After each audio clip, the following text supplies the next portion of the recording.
years, and I've been dreaming of building my own business. I want to be my own boss. We put a lot of blood, sweat, and tears into this restaurant.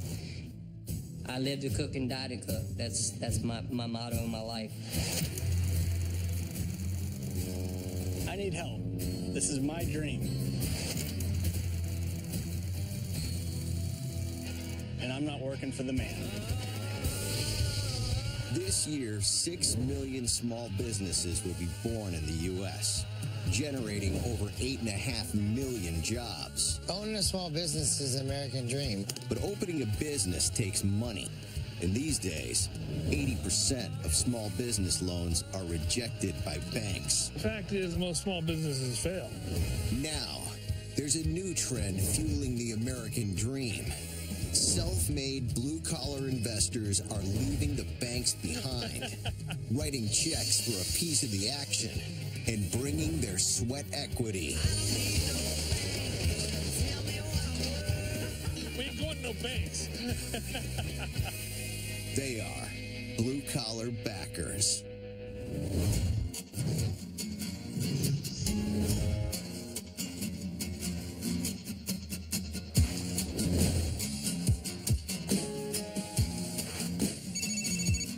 Hello, this is Ron.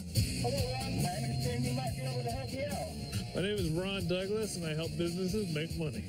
I would describe myself as a resourceful consultant who has a soft heart for struggling small businesses. My typical routine, I climb out of bed, say my morning prayers, and the first thing I do is I journal. And what that does is it focuses me on what I need to accomplish that day, and then I jump in my office and get to work.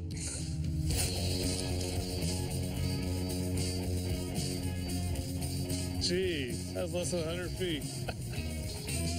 Meeting with Patrick Romano. He's a flight instructor, and he had a couple of business ideas he wanted to run by me.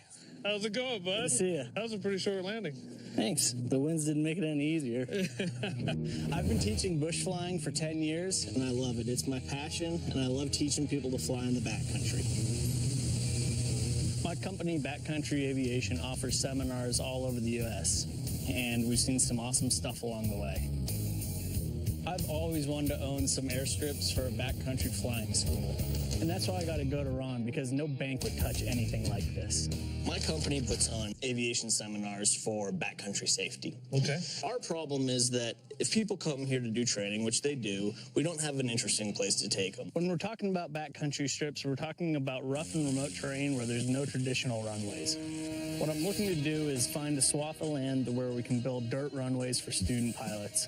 We can't just go to the banks for this because we're not just looking for funding. Okay. So what we're trying to find is opportunity on private land. Now, this is a dirt runway, right? Yep. Do you need a facility there? Ideally, it would be something where it was a hotel close by, or maybe something interesting like a lodge. So let me get this right. You want runways in the middle of nowhere with a hotel? Yeah, in that sounds Wyoming. perfect. Awesome. Now, Patrick's telling me he wants to build what sounds like a small airport in the middle of nowhere. Sounds kind of nuts to me. So when you say you're looking for a spot, are you saying you want to either build runways, or are you looking for like an old abandoned airport? I'm probably looking for raw land that we can just build runways on. There's two huge obstacles on this project. One, I got to find land in the middle of nowhere, and I got to convince them to build an airport on it. I'm not really quite convinced yet. I got to make sure that the money is there to support this kind of project. Let's talk numbers. How many classes do you do? How many students are you running through this? Say 20 people, and we charge around $500 for a 2-day course. That's pretty cheap. That's way cheap. That's too cheap. If I found an ultra cool place, could we charge more? Yeah, absolutely. Especially if it's like all-inclusive. What's your competition like? In this area, there's not a lot of people doing this. There's some folks up in Idaho that are very hard to book. So they could be on a 2-year waiting list sometimes. Oh, wow. Okay. Yeah. Well, that's good. That means there's demand. There's definitely demand. Flight schools like Patrick's are a $2 billion a year industry. In order for him to stay ahead and not get behind, he's going to have to get creative. Patrick's doing about $60,000 annually, and he thinks he can do about 50% more increase if he expands into this market. How many times a year can you do that? Probably like 3 times a year, weather dependent. Let me ask you this. How confident are you that you could fill each class? If we get the right runways and we have a comfortable environment for people to learn in, I think it's a no-brainer. Oh, so you can throw it back on me. I don't want all the responsibility. Patrick seems pretty confident he can sign these students up, but I'm going to have to make sure that it's worth my time. Here's what I propose. I think you should up the fee to $1,000 per student minimum. So Patrick's got 60 students a year coming in at $500 a pop. You know, that's about $30,000 a year, and I'm only going to get a percentage of that. If he wants me to build an airport out in the middle of nowhere, he's going to have to readjust his fee and at least double it so that I can get $500 per student as well. If I can find a location and I help with this build, I take 50% of that fee. Keep in mind, this is 50% just for the first year. And again, you are making exactly what you were making before. I mean, you're making the $500 per student. Sure. I mean, I think that makes sense. So here's how I'm going to back Patrick's deal. I'm going to put in 10 grand, and then I've got to go find some property with lodging where I can put in multiple runways. In exchange, Patrick's going to give me 50% of the profit for the next year. If we do $60,000 in sales, like I'm projecting, that'll give us each $25,000 the first year after the initial $10,000 investment is paid back. And this still isn't easy. I mean, we still need a lot of land and we need a lot of manpower to make this happen. So if I can make miracles happen, we got a deal? Yeah, absolutely. All right, man. Thanks. Sounds good. Let's eat.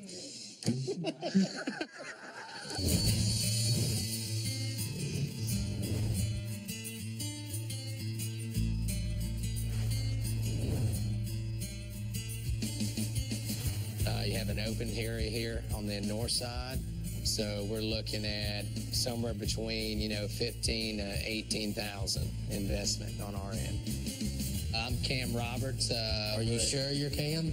I'm positive. Sure. I'm the owner of all the companies that we're partners in. I've pretty much come up with all these ideas. I actually make the money, so that's what I do. Are we having to front anything for this, or are we just doing the actual construction on the building? Right now, I quoted it and gave them a break on our fee. Back in 2009, my brother and I decided to start our commercial contracting company. We've built everything on the commercial end, from churches to retail space. We've also built 3 breweries, one of which we own. Now we're combining our construction skills and our business know-how to help back small business owners and help them realize their dreams. To be able to go out there and help somebody else, I think it's just in our blood. Having Kane as a twin brother and being business partners isn't always easy. It's a competitiveness that we have ever since we were little. We're identical twins. I was born first, so naturally I'm more dominant, and he is the runt of the litter. We argue sometimes, but ultimately this is a family business. I've got a wife and 3 kids at home. Cam has a wife and 2 kids as well. Community is very important to us, and it really hit home in 2005. Most folks think because Katrina happened over 10 years ago that we're rebuilt here on the Mississippi coast. But we still got a lot of work to do here locally. We lost our house. Everybody lost something on the coast. We're looking to be pioneers of rebuilding this area. So we're keeping our ears open for any investment opportunities out there. A new restaurant just opened down the street from our brewery, and it's been great in bringing new people to the neighborhood. Kane and I are going to meet with the owner, Chef David, about a project he needs help with. Hey, Chef. What's up, guys? How you doing, man? Good. Good to see you. What's up, brother? How you doing, man? I'm Chef David Dickinsage. I'm the executive chef and owner of Corpse Cleaver Restaurant. Some people, cooking is a job. To me, it's really who I am.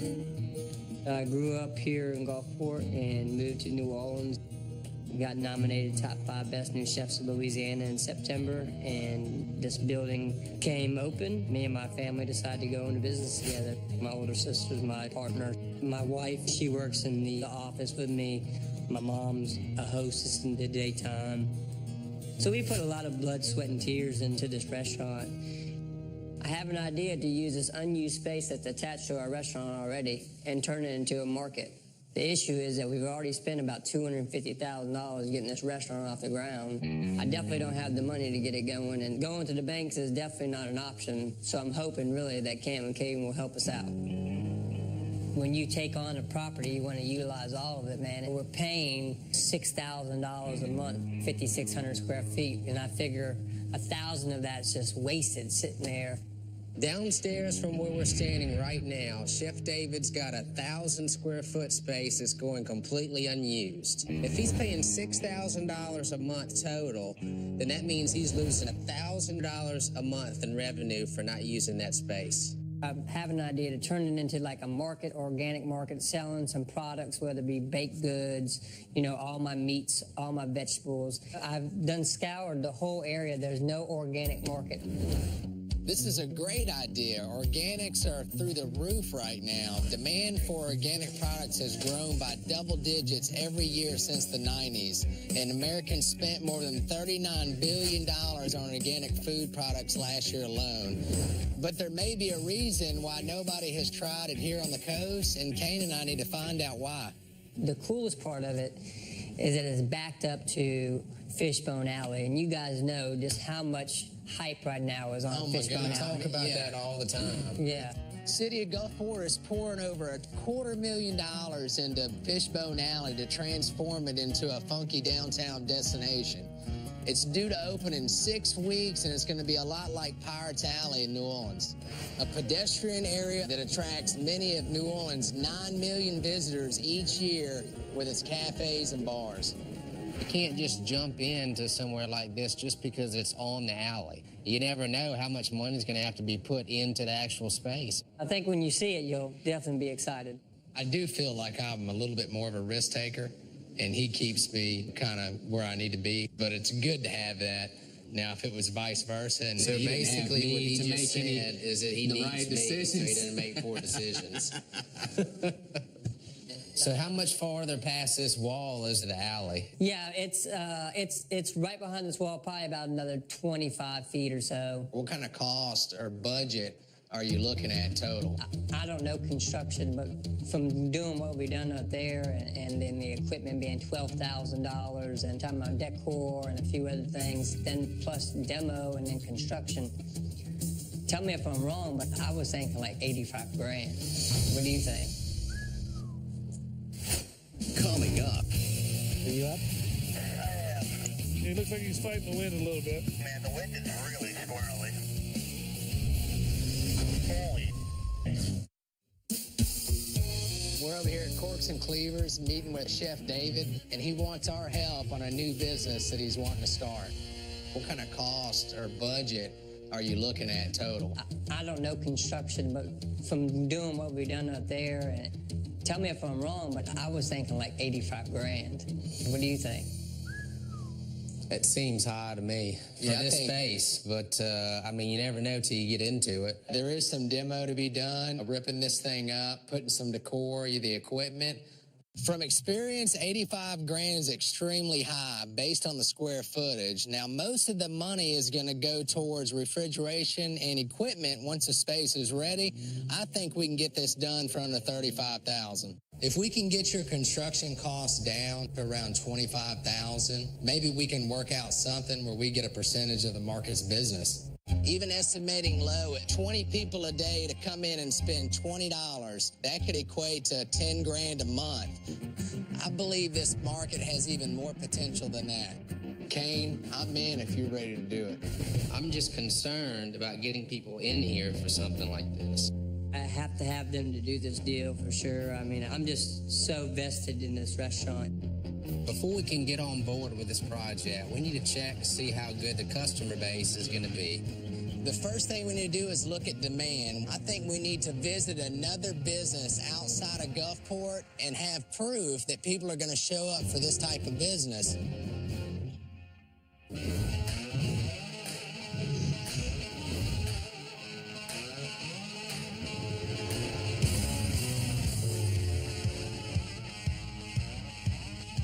Hey, I'm out here in the middle of nowhere, Wyoming, to meet with my buddy Brad. Yo!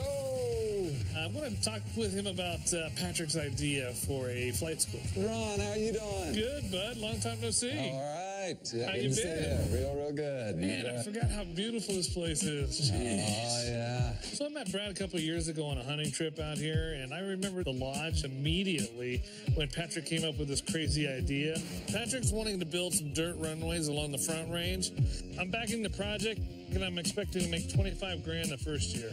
Brad's ranch is perfectly located along the Front Range. And not only does his lodge have enough rooms for Patrick's students, but he's got a freaking ton of land for all the runways. So I got an idea I wanted to run by you. Shoot. I got a buddy named Patrick. He is a instructor for backcountry pilots. And he's looking for a place that he could do some training, and he's needing some land in the Front Range here. And I immediately thought of you when he told me what he was needing. I'm going to get these two businesses to work together, and that's what you call co-branding. Two companies coming together in a symbiotic relationship. For example, GoPro and Red Bull are Coke and McDonald's. This strategy can drive the profits of both companies at the same time by meeting their needs. Brad has about 140,000 acres, and he's always looking for additional revenue, but he didn't want it to interfere with his hunting operation, which is perfect because that's exactly when Patrick needs it. I can't believe the views you have here, man. You got the mountains, you got lakes, you got rivers. What if you put a spot out here where you can hang out by a fire, cook a man-sized steak? I think that any of your visitors, actually, for that matter, would really enjoy it. Yeah.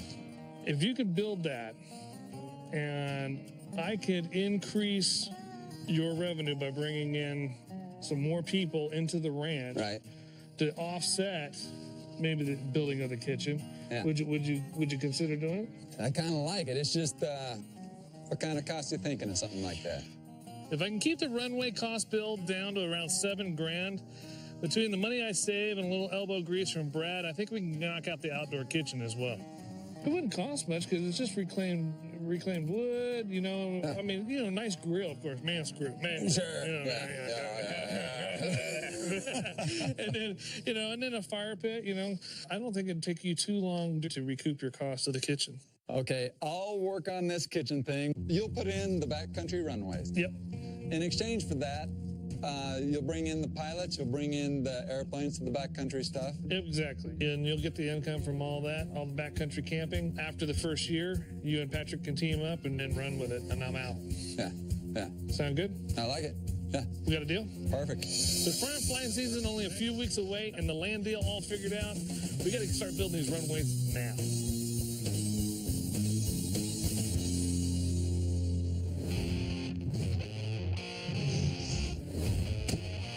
What you think, man? Pretty cool architecture, huh? Yeah, I like it a lot. Sustainable looking. Chef David's idea of the organic market sounds great because it would be the first of its kind to open in Gulfport. But that doesn't mean we shouldn't investigate. Today we're meeting with Mac Walcott, the owner of the Windmill Market.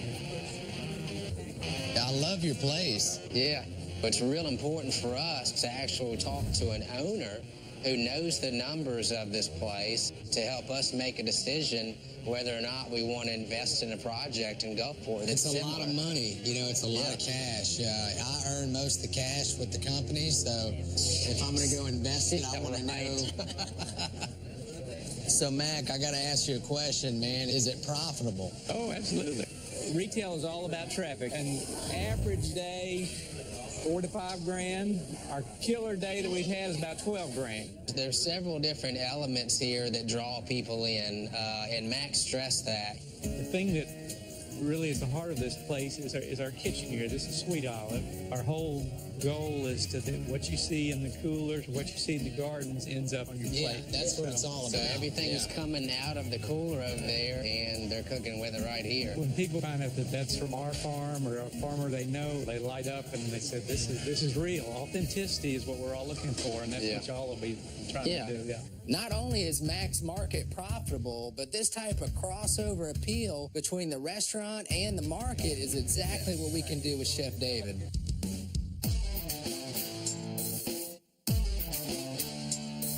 Chef, what's happening, buddy? What's up, buddy? How you doing? All right. All right. So, Kane and I took a little trip, man, and went and visited an organic market in the region, and feeling good. So the takeaway we got is that if you serve the same products in the market that you're already serving in the restaurant, people will respond to this and it'll drive the profits of both businesses. Well, that sounds good to me. So we feel we could turnkey this thing and discount it down to about 25 grand for you. What that's going to include is everything for, from the design, working through the city to get the permit, and all the way through completion. Okay. But we would want about 10% of your total sales for the first year off of the market side. What do you think about that?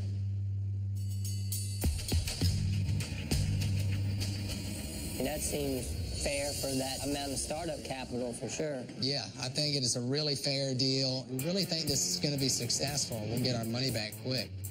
Here's how Kane and I are going to back Chef David's dream. In exchange for discounting the construction from $35,000 to $25,000, we're going to ask for 10% of the total market sales for 1 year.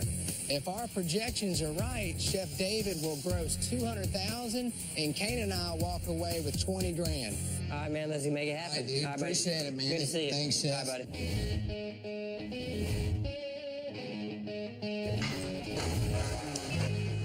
Now that the deal's done with Chef David, we can move forward with this build as quickly as possible because we want to open before Fishbone Alley has their grand opening.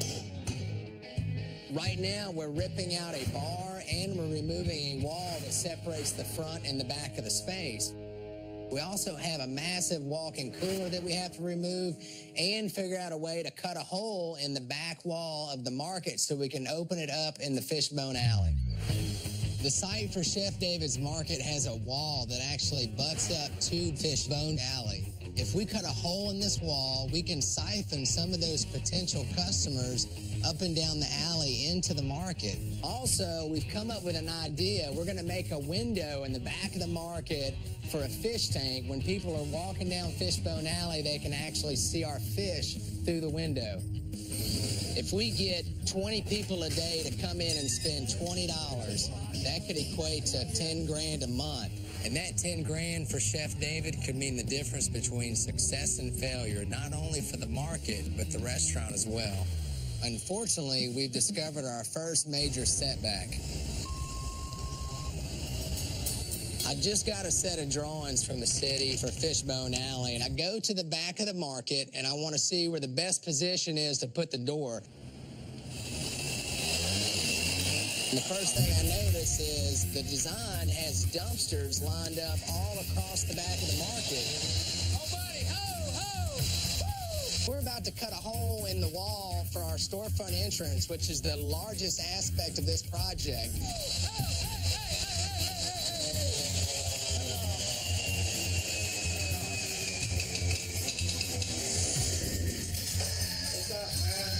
Fishbone Alley has trash cans all across our door opening right now. So if we cut this hole, we're cutting a hole into the market through trash cans. So if we're going to lose 20 people coming through that door that are going to spend $20, then that's $400 that we're going to lose in a day.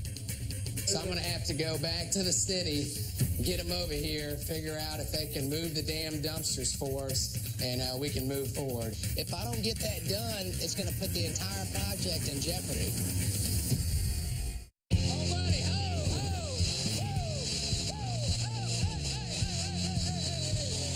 We've got a major conflict here. The city's design for Fishbone Alley actually has dumpsters sitting right in front of our access door where we want to be able to bring traffic in and out.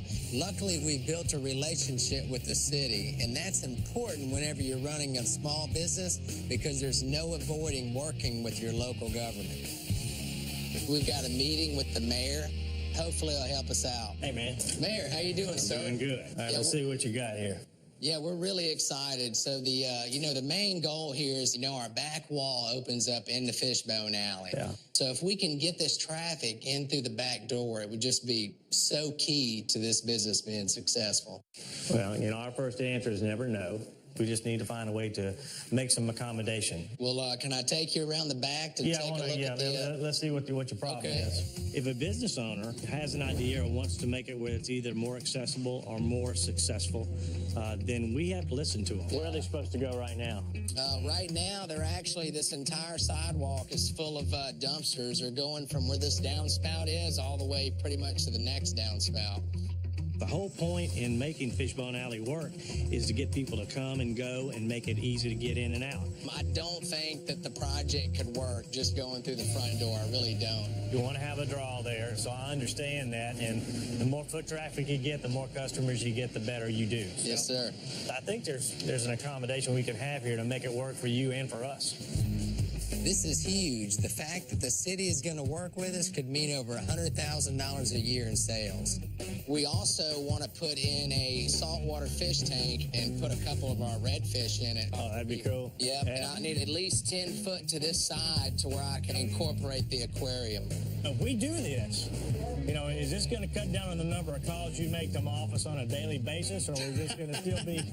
How about I keep them down to about a half a dozen a day? Would that be all right? That'd be good. Now we just have to get it done in time for the grand opening.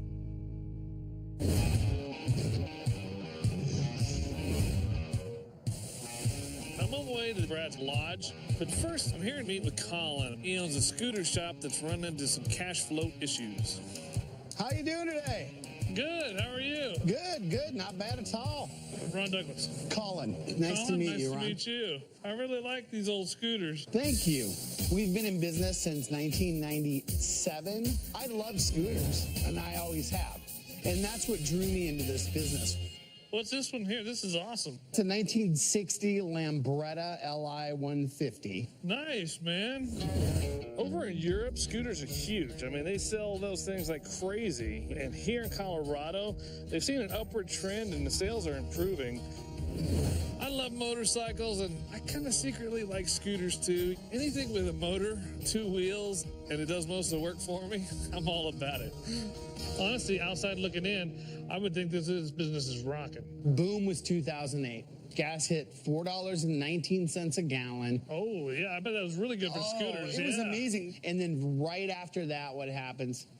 The banks collapsed, and people were so gun-shy about spending their dollars that we just did not see the traffic. So we ended up with a pile of debt and very high rates of interest. What do you have on the line if you don't pay those loans? Everything. Alternative, obviously, is bankruptcy. Perfect world if Ron could help us become less dependent on creditors, more cash flow positive, and have a balance in our bank account heading into our off seasons. I would feel much more secure moving forward and sleep a lot more easily at night. What's your monthly take-in? It varies, obviously, from 1 month to the next. Sure. In a typical year, we'll hit about $2 million overall in revenue. And that's gross? Gross. Yeah. Right. Okay. Gross revenue. We're lucky if we can get 5 to 10% to the bottom line. That's terrible. But with the interest we've been paying, that ain't happening. What sort of interest are we talking about? I feel sheepish even admitting this. It was about 60% APR. Are you kidding No. me? What's your total that you owe on these guys? About 240. 240? Yeah. That's kind of scary. We wouldn't have exposed ourselves to the risk of being in the position that we're in with this debt load and everything else if we didn't believe in the vision. Sure. It's going to work. And it's one thing for me to know that I will have long-term success. It's another thing to try and explain that to a banker these days. Don't get me started with bankers. I think everybody's heard my complaints about bankers. No, I really like Colin. You know, he's got such a passion for the industry. He's actually gone 6 years without a paycheck, but he still got to be objective about the numbers. But one of the reasons a lot of small businesses are tempted by those high interest loans is because they let their passion cloud their judgment. You know, to be honest, you got some huge red flags. You know, with the high interest loans are. I mean, those are killer, and those are detrimental to any business, any small business. So, you know, as much as I feel for you, Colin, I just don't think this is a good business to get involved with right now. Okay. I really can't help Colin right now other than give him some advice, which is pay off those high-interest loans as quick as possible. All right, bud. Hey, thanks for keeping the scooter love alive. I wish you the best of luck. Yeah, Ron, thank you. Take care. And we'll continue to plod forward, working our way out of the situation we're in, knowing that we're right back to where we were before he walked through that door.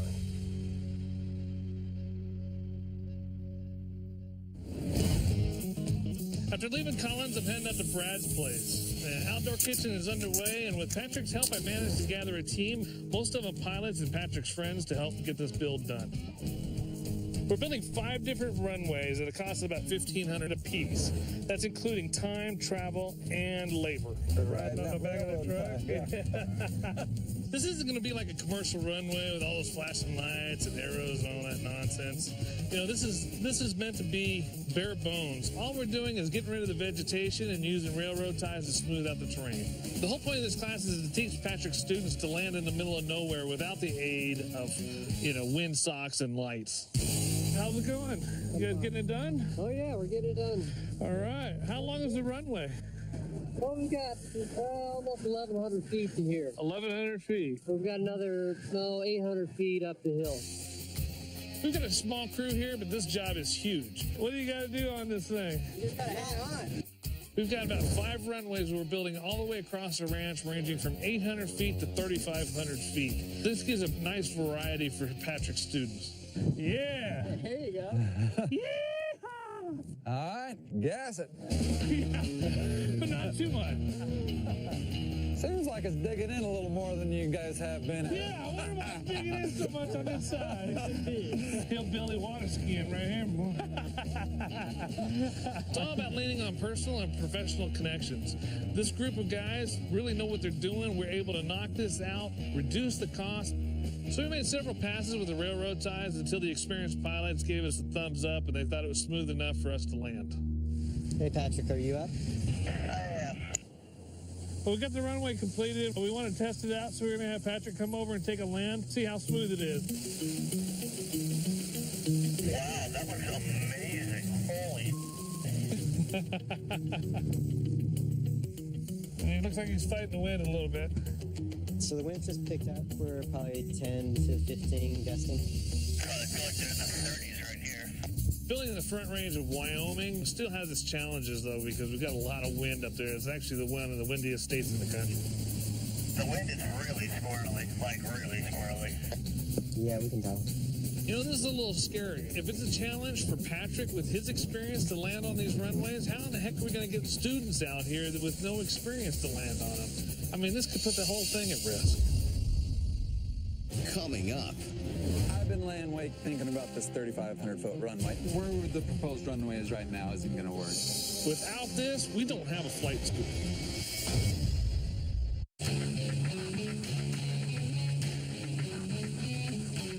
Hey, Patrick, are you up? We just roughed out the first runway for this airport project, and Patrick's getting ready to go test it out. The wind is really squirrely, like really squirrely. Yeah, we can tell. You know, this is a little scary. If it's a challenge for Patrick with his experience to land on these runways, how in the heck are we going to get students out here with no experience to land on them?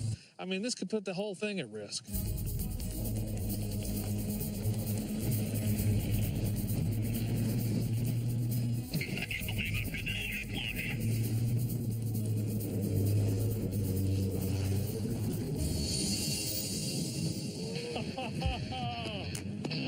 Nice. Yeah, baby. That's incredible. That's what it's all about, right? Get back here in the middle of nowhere. Landing a runway this long. Nice, man. I'm breathing a little easier now that I know the runway works, but we still have 4 more of these to go, so there's no rest for the weary. Let's grab some dinner. Okay, sounds good. Ah, man. All right.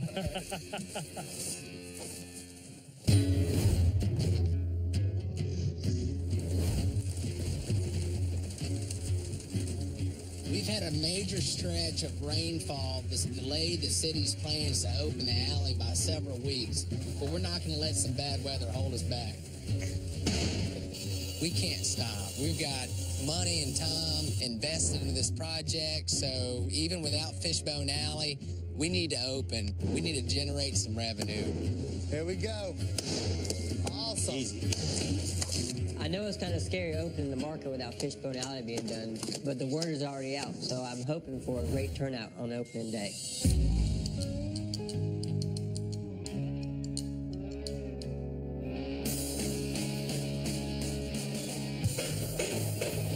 Thankfully, we came in right on budget. We're putting in the last few pieces right now, and we just put the last cooler in the building. Now we can tuck this right here. Today's a great day. I'm so excited. We get to take this wasted space that we're not even using and turn it into a market and pay down the debt of my restaurant. This is exactly what we've been waiting for. We literally got the fish tank last night. It's going to be badass. Got him. Yeah. The coolest part about the fish tank is when you're walking down Fishbone Alley, you'll be able to see the fish through the wall actually from the outside. The door came out great. We also added some really cool design features. We got a local artist to put a fish above the door, and we put an inlaid logo in the entryway and the floor. Pound the shrimp. Okay. Some of the split peas from over there. Is this pre-stuffed rack and lamb? Yes, sir. Have one of those, please. Okay. And then everything that you see over here is all the local or organic produce that we use at the restaurant. You know, bringing sustainable, organic, and local produce to the Mississippi Gulf Coast. That's going to be a big boost for the economy down here, and hopefully spark an interest to find out what we're doing here at Forks and Cleaver also. Let me get you bagged up. And here you go. Here in Gulfport, organic food is harder to find. I mean, there's some local markets, but this is the first place of this kind. It's really expanding options for Gulfport. Thank you so much. What's up, guys? Hey, Chef, how you doing? When Kane and I went in, he had already had 100 customers come in. I mean, at $20 a person, I mean, that's $2,000. You know, like another little piece of bread? Even though our opening showed strong sales, we need to check the books over time to make sure the market has legs as a small business. You want to clear it? Here you go. Thank you so much. Thank you so much. I hope to see you soon, guys. Will. Thanks.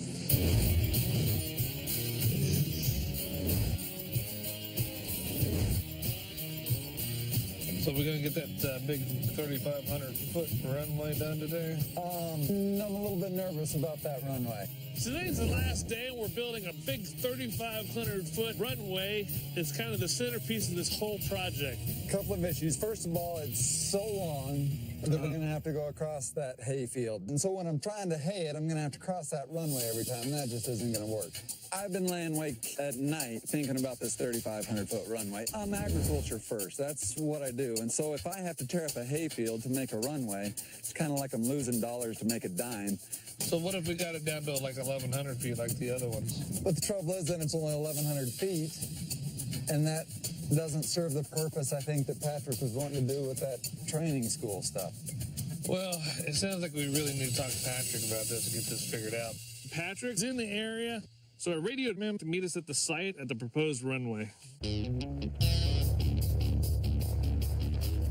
I can totally understand where Brad's coming from and having this runway interfere with his day-to-day operations.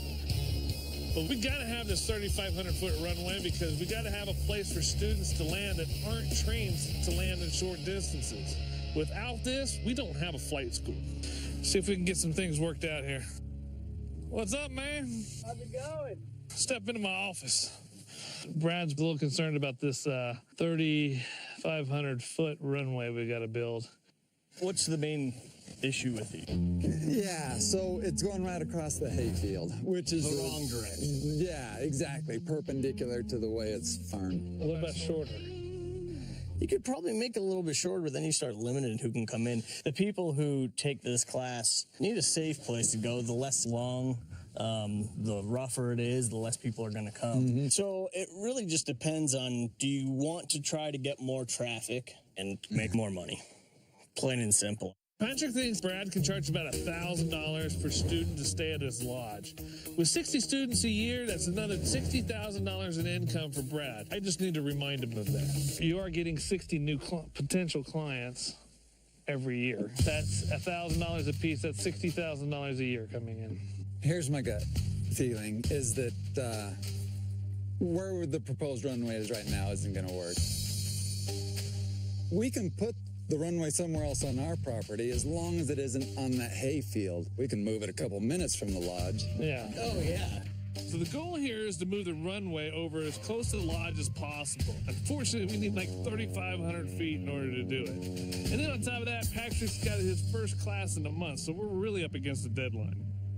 We'll figure out where that runway is, and then we'll get that thing built. Yeah, that works for me. All right, let's go find a runway. Awesome. Thanks, guys. All right, Perfect. good deal, man. Perfect. All right, Let's go.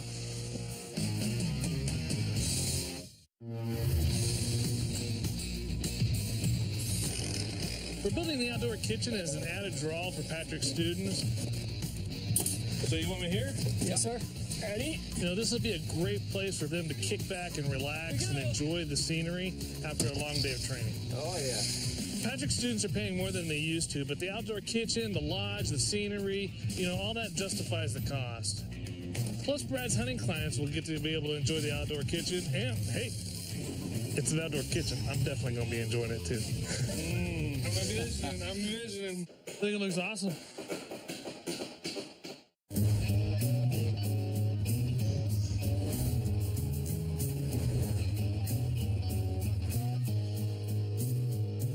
I was thinking, since I have no idea how to drive one of these, I'm going to let you get it warmed up first. Well, it's been a very long and tiring week.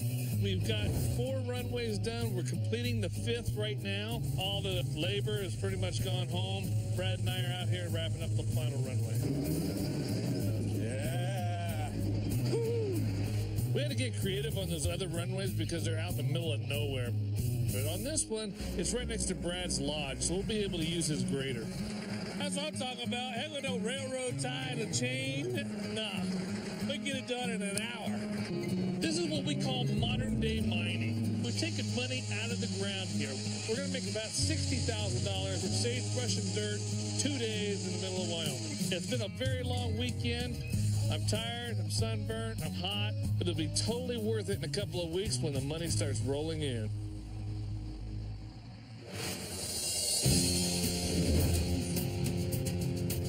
Almost.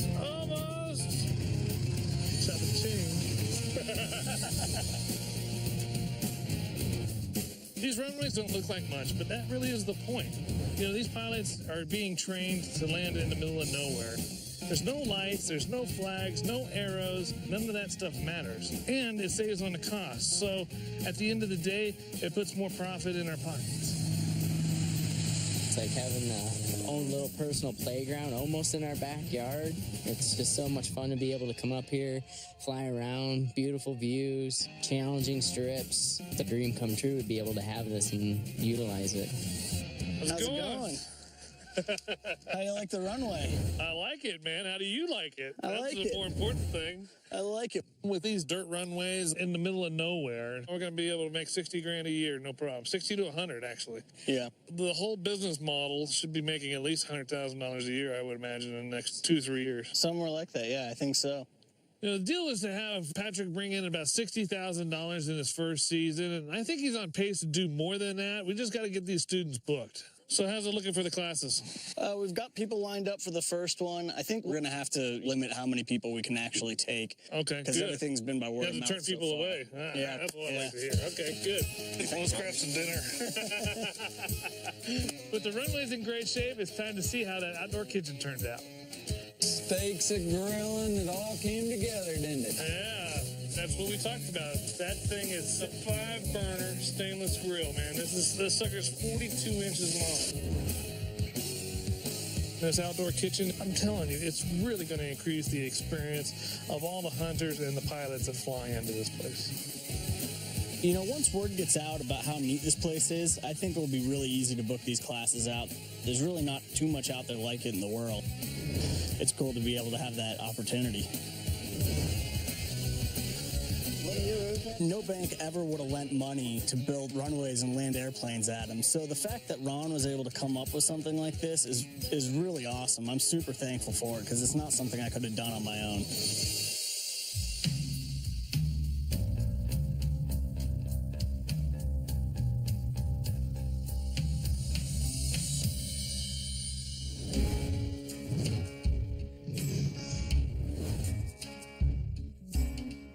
Chef, what's up, brother? How you doing, man? So we're about a month in. I like to check on any investments periodically. So I'm just gonna come check on Chef David real quick and see if I can look at some numbers. Okay, so we're right at about a month. Chef, how'd we do?